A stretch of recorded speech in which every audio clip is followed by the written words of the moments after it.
Hello friends, welcome to my official YouTube channel Apex Institute Passion for English. I am Biplab Mukherjee, Faculty of English. আজকে যেটা নিয়ে আলোচনা করতে চলেছি সেটা হচ্ছে পিএসসি ক্লার্কশিপের যে ডেসক্রিপটিভ ইংলিশটা আছে, সেই ডেসক্রিপটিভ ইংলিশের রিপোর্ট রাইটিং বলে একটা টপিক আছে। প্রচুর স্টুডেন্টস ফোন করেছিল আমাকে যে রিপোর্ট রাইটিং কীভাবে লিখব, কী বিষয়, কীভাবে প্রেজেন্ট করতে হয়, ভয় পাচ্ছে ডেসক্রিপটিভ রাইটিংয়ের ক্ষেত্রে। 50 নাম্বার আছে মোট ইংলিশে। তো সেটা নিয়ে আজকে আমরা আলোচনা করতে চলেছি। রিপোর্ট রাইটিং মানে বিষয়টা হচ্ছে কি, রিপোর্ট রাইটিং ব্যাপারটা কী সেটাকে জানতে হবে। বাংলার সাথে অনেক স্টুডেন্ট এটাকে গুলিয়ে ফেলে। বাংলাতে যেটা থাকে প্রশ্নেতে সেটা হচ্ছে কি না, সম্পাদকীয় প্রতিবেদন রচনা করো। বাংলা কোয়েশ্চেন পেপারটায় ম্যাক্সিমাম ক্ষেত্রে আমি যেটা দেখেছি সেটা হচ্ছে সম্পাদকীয় প্রতিবেদন রচনা। কিন্তু ইংলিশের ক্ষেত্রে যেটা মেনলি থেকে থাকে সেটা হচ্ছে নিউজ পেপার রিপোর্ট রাইটিং, এবং সেখানে অপশানস দেওয়া থাকে, 5টা কি 6টা অপশানস থাকবে। সেই অপশানসের ভিত্তিতে তোমাকে নিউজ পেপার রিপোর্টটা লিখতে হবে পরীক্ষায়। তাহলে প্রথমেই আমরা যেটা নিয়ে আলোচনা করতে চলেছি সেটা হচ্ছে difference between news report and editorial. What is editorial writing and what is news report. দেখো, তোমরা সবাই দেখতে পাচ্ছ যে এখানে একটা কতগুলো পয়েন্ট আকারে দেওয়া রয়েছে। সেটা হচ্ছে কি না, ফার্স্ট পয়েন্টটার দিকে যদি আমরা তাকাই, কি a news report is like an inverted pyramid. It goes from general to particular, summary to expansion. That means news report বিষয়টা কি, একটা পিরামিডের মতো, ঠিক আছে, যেখানে তুমি যখন সেই নিউজ রিপোর্টটাকে প্রেজেন্ট করতে চলেছো, সেই প্রেজেন্টের স্টার্টিংয়েই তোমাকে প্রথমে কতগুলো জেনারেল টপিকস নিয়ে আলোচনা করতে হয়, তারপরে সেটা ডিটেইলড অ্যানালিসিস করতে হয় বা এক্সপ্লেন করতে হয় বা এক্সপ্লেনেশন করতে হয়। আবার ঠিক একই রকমভাবে ওটাকে যদি আমরা ঘুরিয়ে বলি তাহলে আমরা বলতে পারি যে প্রথমে সামারি দিতে হয়, তারপরে সেটাকে এক্সপ্যান্ড করতে হয়, তার মানে সেটাকে এনহ্যান্স, সেটাকে কী করতে হয়, বাড়াতে হয়, ঠিক আছে। তারপরের পয়েন্টে যদি আমরা দেখি, in a news report we have fact while the editorial is more philosophical. Fact বলতে মেনলি আমাদের যে পিএসসি কোয়েশ্চেনগুলো আমরা যদি দেখি ডেসক্রিপটিভে, তাহলে মেনলি নিউজ পেপার রিপোর্টে কোনো অ্যাক্সিডেন্ট, কোনো রবারি, ওকে, কোনো গুরুত্বপূর্ণ ইভেন্ট যেগুলো হয়েছে, ধরো এখন প্যান্ডেমিক কোভিড-19 চলছে, তার সাথে ধরো যে ইন্দো চায়না বর্ডারে যে একটা গণ্ডগোল, এই সমস্ত কিছু নিয়ে তোমাকে নিউজ পেপার রিপোর্ট লিখতে দেয় বেসিক্যালি।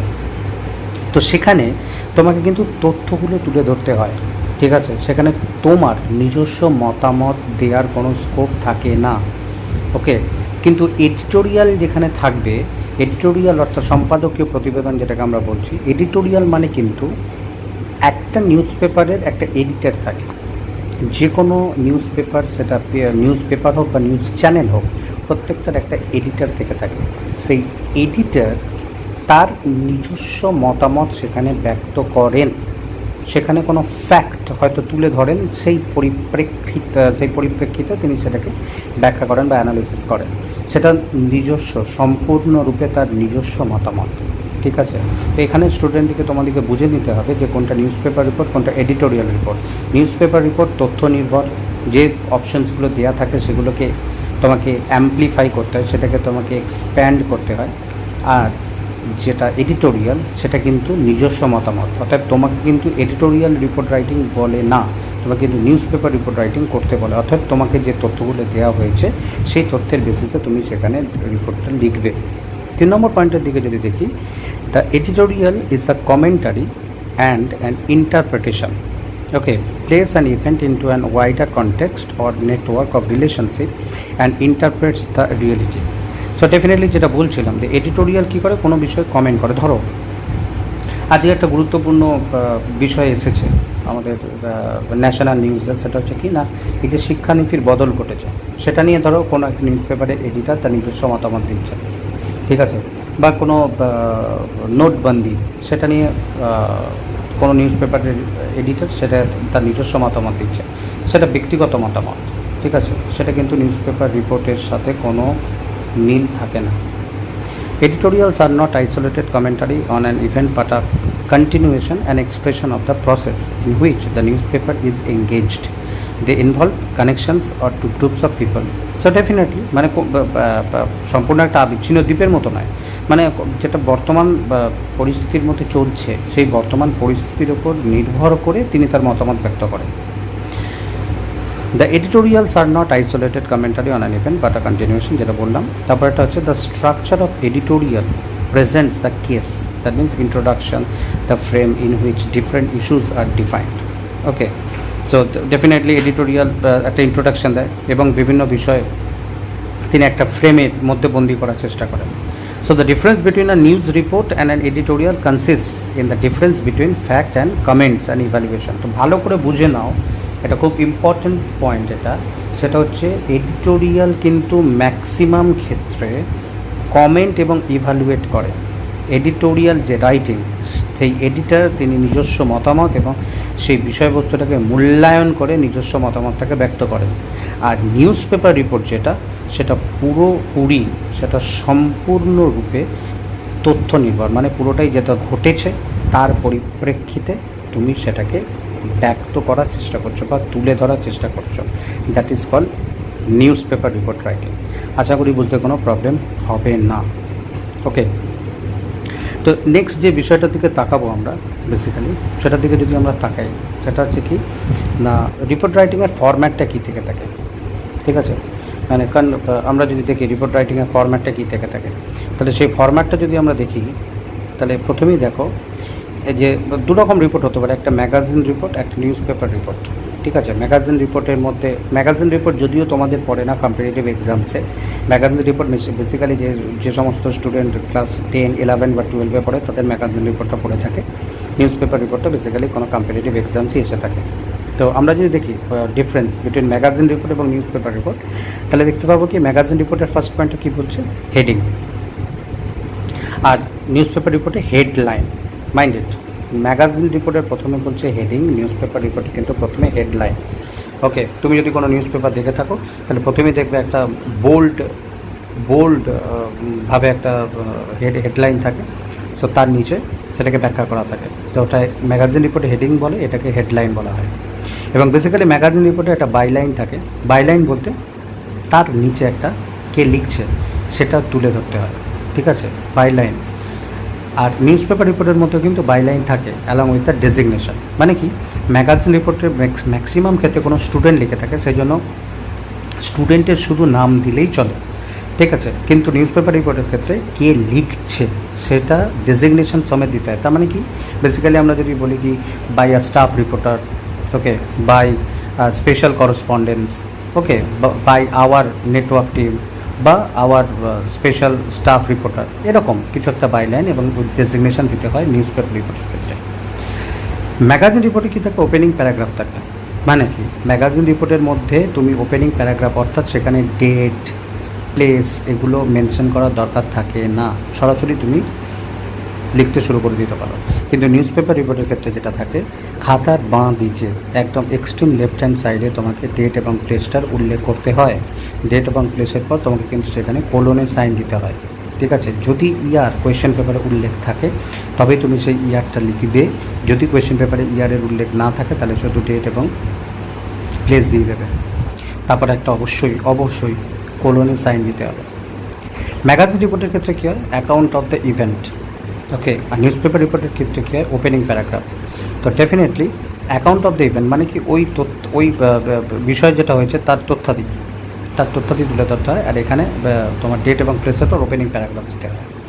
ওপেনিং প্যারাগ্রাফ বলতে কি, মানে সেখানে কি ঘটেছে, কীভাবে ঘটেছে, এই সমস্ত বিষয়গুলো তুলে ধরতে হবে পরপর, ক্রোনোলজিক্যালি বা সিকোয়েন্স ওয়াইজ। ম্যাগাজিন রিপোর্টে কী থাকে, অ্যাকাউন্ট অফ ইভেন্টের পরই কনক্লুশন দিয়ে দেওয়া হয়, বিষয় যেটা তুলে ধরেছো তারপরই কনক্লুশন দিয়ে দেওয়া হয়। কিন্তু নিউজ পেপার রিপোর্টের ক্ষেত্রে ওপেনিং প্যারাগ্রাফের পর account of the event and witness remarks থাকে। মানে তুমি প্রথমে দিলে ডেট অ্যান্ড প্লেস, তারপরে ওপেনিং প্যারাগ্রাফ, তারপরে account of the event and witness remarks, অর্থাৎ অ্যাকাউন্ট অফ দ্য ইভেন্ট বলতে কী ঘটেছে, তাতে কতজন ইনজিওর, কতজন মারা গেছেন, কতজন অ্যাফেক্টেড,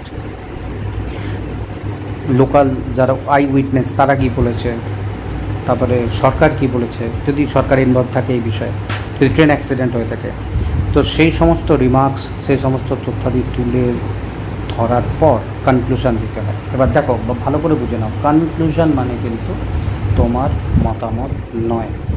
কনক্লুশন মানে কিন্তু তোমার মতামত নয়। কনক্লুশন কি, সেটার জন্য বিষয়বস্তুটার দিকে এদিকে আসছে। দেখো এখানে দেখো, format of newspaper report, প্রথমে থাকে হেডলাইন। হেডলাইনে কী থাকবে? আর descriptive title which is expressive of the contents of the report. মানে কি, মূল যে বিষয়টা সেটাকে তুলে ধরবে। মূল যে বিষয়টা, ধরো আর ডিভাস্টেটিং ট্রেন অ্যাক্সিডেন্ট, আর ডিভাস্টেটিং বাস অ্যাক্সিডেন্ট, আর ডিভাস্টেটিং ন্যাচারাল ক্যালামিটি, ঠিক আছে, এরকম কিছু একটা বিষয় তুলে ধরতে হবে হেডলাইন হিসাবে। তারপর একটা বাইলাইন থাকবে। বাইলাইনে কী থাকবে? Name of the person writing the report along with the designation, অর্থাৎ কে রিপোর্টটা লিখছে সেই পার্সনের নাম দিতে পারো, তার ডেজিগনেশন, বা বাই আ স্টাফ রিপোর্টার বা বাই আওয়ার স্পেশাল করসপন্ডেন্ট, এই ধরনের একটা বাইলাইন তোমাকে দিতে হবে। বাইলাইন মানে হেডিংয়ের বা হেডলাইনের নিচে যেটা থাকবে। It is generally given in the question, এবং একটা কোয়েশ্চেনে দেওয়া থাকে। Remember you are not suppose to mention your personal details in your answer. Okay, personal details এখানে বলতে হয় না, বাই লাইন দিলে মানে by a staff reporter, by our special correspondence, okay, by our news reporter team, that's it, এরকম, বা hour bureau report, এরকম কিছু একটা দিতে হয়। 3 নম্বর কী বলছে? Place and date of report, যেটা এখানে বললাম তোমাকে। তাহলে it is generally not mention in a magazine report separately, but here it is. তাহলে ভালো করে বোঝো, ম্যাগাজিন রিপোর্টে কিন্তু ডেট এবং প্লেস দিতে হয় না, কিন্তু তুমি যখন নিউজ পেপার রিপোর্ট উল্লেখ করছো তখন সেখানে কিন্তু তোমাকে প্লেস এবং ডেটটা উল্লেখ করতে হবে। তারপরে 4 নম্বর পয়েন্ট কি? Opening paragraph. ওপেনিং প্যারাগ্রাফে কী থাকছে? It includes expansion of the headline, অর্থাৎ হেডলাইনে তুমি মূল বিষয়টা তুলে ধরেছো। ধরো আসামে একটা মারাত্মক বন্যা হয়েছে, বর্তমান পরিস্থিতিতে আসামে মারাত্মকভাবে বন্যা হয়েছে, তাহলে তুমি ওখানে হেডিং দিয়েছো কি? Devastating natural calamity in Assam. Devastating natural calamity in Assam, এরকম লেখার পর এবার তুমি যেটা দিয়েছো সেটাকে এক্সপ্যান্ড করবে, অর্থাৎ সেটাকে অ্যাম্প্লিফাই করবে, সেটাকে বাড়াবে। It needs to be short as it is general overview of the report, ঠিক আছে, কনসাইজ হতে হবে। 5 নম্বর কী বলছি? Account of the event in detail. It is generally written in 2 parts. First, complete account of what happened in its chronological sequence, and second, the witness remarks. তার মানে কি, বিষয়টি যেটা হচ্ছে সেটা কিসের পর কিসে হয়েছে, তার মানে ঘটনা প্রবাহ অপশানসের যদি থাকে তাহলে সেই ঘটনা প্রবাহ অনুযায়ী। প্রচুর বৃষ্টি, ধরো না আসামের বন্যা নিয়ে বলছো, প্রচুর বৃষ্টি হয়েছে, প্রচুর বৃষ্টি হওয়ার পর সেখানে নদীগুলো বিপদসীমার ওপর দিয়ে বয়েছে, বিপদসীমার ওপর দিয়ে বওয়ার পর বিভিন্ন নদীবাঁধ ভেঙে গেছে। নদীবাঁধ ভেঙে যাওয়ার ফলে কিন্তু প্রচুর জনজীবন মানে প্রাণহানি, জনজীবনের প্রচুর ব্যাপকভাবে প্রভাব পড়েছে, অর্থাৎ প্রাণহানি ঘটেছে, পশু পাখির প্রাণহানি ঘটেছে, মাটির বাড়ি ভেঙে গেছে, ফসলের ক্ষতি হয়েছে, বিভিন্ন রকমভাবে ক্ষতি হয়েছে। তো এটা তোমাকে ক্রোনোলজিক্যালি সিকোয়েন্স ওয়াইজ দিতে হবে। তারপরে শেষে তোমাকে কি দিতে হবে? দ্য উইটনেস রিমার্কস, অর্থাৎ কী বলতে চেয়েছে, মানে যারা ওখানে দেখেছে কিছু, বা সরকারি যারা ওই বিষয়ে কাজ করছে, সরকারি আধিকারিক যারা ওই বিষয়ে কাজ করছে তাদের রিমার্কস। আর শেষে কি? Concluding paragraph. কনক্লুডিং প্যারাগ্রাফে কী থাকছে? This will include the action that has been taken so far or that will be taken. It is the last paragraph. ভালো করে বোঝো, কনক্লুডিং প্যারাগ্রাফ অর্থাৎ কনক্লুশন নয়, তোমার মতামত নয়। এখানে তুমি কিন্তু তোমার মতামত দিতে পারো না নিউজ পেপার রিপোর্টে। ওখানে কী দিতে হবে? কনক্লুডিং প্যারাগ্রাফে this will include the action that has been taken so far or that will be taken, অর্থাৎ বন্যার যে হয়েছে আসামে, বা কোনো একটা দুর্ঘটনা ঘটেছে কোনো একটা জায়গায়, তারপরে সেটাকে রদ করার জন্য কি কি পদক্ষেপ নেওয়া হয়েছে, ঠিক আছে, সেটা দিতে হবে। এবং আগামী ক্ষেত্রে এই ধরো আসামের বন্যার পরিস্থিতির কথাই যদি বলি, প্রতি বছরই এটা একটা প্রবলেম, তো যাতে করে এটাকে বন্ধ করা যায় সেই বিষয়ে সরকারি কী পদক্ষেপ গ্রহণ করা হয়েছে, ঠিক আছে, এইটা দিয়ে তোমাকে শেষ করতে হবে। It's the last paragraph. Okay, তো এই বিষয়গুলোকে যদি মাথায় রাখো তাহলে আশা করি তুমি ভালোভাবে লিখতে পারবে, ভালো মার্কস পাবে, ঠিক আছে। ফরম্যাটটা হচ্ছে মেন। আর যদি ল্যাঙ্গুয়েজের কথা বলি, সিম্পল ল্যাঙ্গুয়েজে লিখবে, গ্রামাটিক্যাল মিস্টেক করা চলবে না, সেন্টেন্স ছোট ছোট লিখবে, কিন্তু সেখানে কোনো ব্যাকরণগত ভুল থাকা চলবে না। ইংরাজিতে ম্যাক্সিমাম স্টুডেন্টের একটা প্রবলেম থাকে, ঠিক আছে। বম্বাস্টিং ওয়ার্ড দেওয়ার দরকার নেই, যেরকম অপশানসে দেওয়া রয়েছে পয়েন্টস, সেই পয়েন্টসগুলোকেই সহজ সরল ভাষায় তুলে ধরো, ঠিক আছে। অতিরিক্ত এক্সাজারেশন করার দরকার নেই, এই পয়েন্টসগুলো মাথায় রাখলেই কিন্তু হবে। আগামী ভিডিওতে আমি মানে পিএসসি ক্লার্কশিপের যে প্রিভিয়াস ইয়ার্সের কোয়েশ্চেন পড়েছিল তার কতগুলো সলভড বা ডিটেলস অ্যানালিসিস করে আমি তোমাদের সামনে খুব শীঘ্রই উপস্থিত হতে চলেছি। আমার এই ভিডিওটা যদি তোমাদের ভালো লেগে থাকে তাহলে অবশ্যই সাবস্ক্রাইব করো এবং শেয়ার করতে ভুলো না। Thank you, have a nice day.